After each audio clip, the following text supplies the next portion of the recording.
അപ്പോൾ ഒന്ന് ബോധവൽക്കരണമാണ് എന്താണ് എന്നുള്ളത് കൃത്യമായിട്ട് മനസ്സിലാക്കി കൊടുക്കുക. രണ്ട്, പേരൻസിൻ്റെയൊക്കെ ഭാഗത്തു നിന്നൊരു ശ്രദ്ധ, കുടുംബാന്തരീക്ഷം റെഡിയാക്കുക. കുട്ടികളിൽ സ്ട്രെസ് ഉണ്ടാകുന്നു, അതുപോലുള്ള കാര്യങ്ങളുണ്ടാകുന്നു മനസ്സിലാക്കുക, അതിനെ എങ്ങനെ ഹാൻഡിൽ ചെയ്യണമെന്ന് പറഞ്ഞ് മനസ്സിലാക്കി കൊടുക്കുക, വിദഗ്ധ സഹായം തേടുക. അങ്ങനെ കുടുംബാന്തരീക്ഷം മെച്ചപ്പെടുത്തുന്നതിലൂടെ കുട്ടികളുടെ സ്ട്രെസ്സും കാര്യങ്ങളും കുറയും. സ്ട്രെസ്സ് കുറയുന്നതിലൂടെ നമുക്ക് ഇതുപോലുള്ള കാര്യങ്ങൾ കുറയ്ക്കാൻ പറ്റും. പിന്നെ മറ്റ് ഗവൺമെൻറ് പോളിസീസാണ്. നേരത്തെ പറഞ്ഞ ഗവൺമെൻറ് പോളിസീസ് ഉണ്ടായിരിക്കണം. Legalisation of certain substances can be thought of. അതിനെപ്പറ്റി ആധികാരികമായി പറയാൻ ഞാൻ ആളല്ല, എന്നാലും ആൽക്കഹോൾ ലീഗലൈസേഷനിലൂടെ ബെനിഫിറ്റ് ആണ്. US-ലൊക്കെ ആൽക്കഹോൾ ഇല്ലീഗലാക്കിയ സമയത്തുണ്ടായ ക്രൈം റേറ്റ്സും ലീഗലൈസ് ചെയ്തപ്പോൾ ഉണ്ടായ വ്യത്യാസവും പഠിക്കാവുന്നതാണ്. അതിൽ നിന്ന് എന്തൊക്കെ സബ്സ്റ്റൻസസ് ലീഗലൈസ് ചെയ്യാൻ പറ്റും. സിന്തറ്റിക് ഡ്രഗ്സ് ഒന്നും ഒരിക്കലും ലീഗലൈസ് ചെയ്യാൻ പറ്റുന്നില്ല.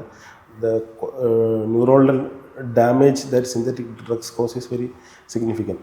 അപ്പം മറ്റ് ഡ്രഗ്സ് ഡാമേജ് ഉണ്ടാക്കുന്നത് ഇതേ also every drugs cause damage to our body. അപ്പം അത് ലീഗലൈസ് ചെയ്യാനുള്ള ഓപ്ഷൻസിനെ പറ്റി സർക്കാരിന് പഠിക്കാം, അതുള്ള കാര്യങ്ങൾ ചെയ്യാം. അങ്ങനെ മൾട്ടിപ്പിൾ സ്റ്റെപ്സ് ഉണ്ട്.